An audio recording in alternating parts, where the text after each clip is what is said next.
కఫం అనేది మనకి మామూలుగా రెస్పిరేటరీ ట్రాక్ట్లో ప్రొడ్యూస్ అయ్యే సెక్రిషన్స్ అవి అందరికీ వస్తాయి. అవి ముక్కులో కొంతగా చేరుతుంది, ముక్కులో నుంచి జనరల్గా మ్యూకస్ లాంటిది వస్తుంది, గొంతులో నుంచి కొన్నిసార్లు కొన్ని సెక్రిషన్స్ రావచ్చు, లంగ్స్లో కూడా అలాగే ఆ రెస్పిరేటరీ ట్రాక్ట్లో నార్మల్గా ప్రొడ్యూస్ అయ్యే సెక్రిషన్స్ అవి బయటకు వస్తే దాన్ని మనం కఫంలాగా భావిస్తాం. సో కఫం అనేది జనరల్గా అందరికీ ఫామ్ అవుతుంది, కాకపోతే అది ఒక మోతాదులో ఉంటుంది.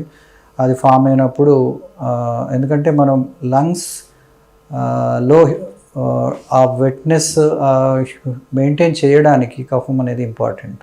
లేదంటే ఆ వాయునాళాలు ఎయిర్వేస్ అన్నీ డ్రై అయిపోయి సో దానివల్ల ఇబ్బందులు తలెత్తే అవకాశం ఉంటుంది, దానివల్ల రకరకాల ప్రాబ్లమ్స్ వస్తాయి. అందువల్ల న్యాచురల్గా కొంతవరకు సెక్రిషన్స్ అనేటివి ఎయిర్వేస్లో ఇంపార్టెంట్.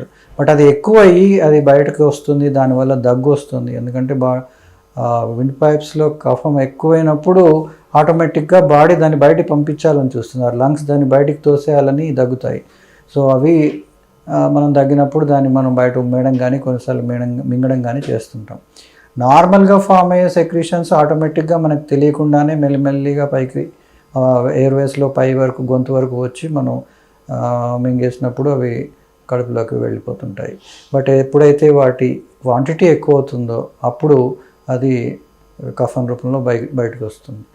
సో ఆ క్వాంటిటీ ఎక్కువ అవ్వడానికి కొన్ని కారణాలు ఉంటాయి. అది జనరల్గా అవి అబ్నార్మల్ రీజన్సే ఉంటాయి. అంటే ఏదైనా ఇన్ఫెక్షన్స్ సోకినప్పుడు, బ్రాంకైటిస్ లాంటి కండిషన్స్ వచ్చినప్పుడు, ఆర్ కొన్నిసార్లు స్మోకింగ్ లాంటి క్రానిక్ ఎక్స్పోజర్స్ ఉన్నప్పుడు కూడా మనకి దానివల్ల కఫం ఎక్కువ తయారై దాన్ని బయటికి మాటికి తీయాల్సిన అవసరం పడుతుంది.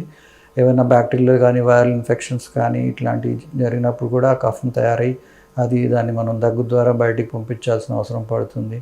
కొన్ని రకాల అదర్ లంగ్ కండిషన్స్లో కూడా ఇట్లా కఫం ఎక్కువ తయారవడం, అది బయటికి రావడం ఇట్లాంటి పరిస్థితులు తలెత్తాయి.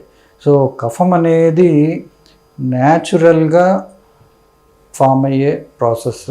సో అందులో ఎక్కువ మోతాదు మించి వస్తుంది అని అంటే దాంట్లో ఏదైనా ప్రాబ్లం ఉందా అనేది మనం చెక్ చేసుకోవాల్సి ఉంటుంది.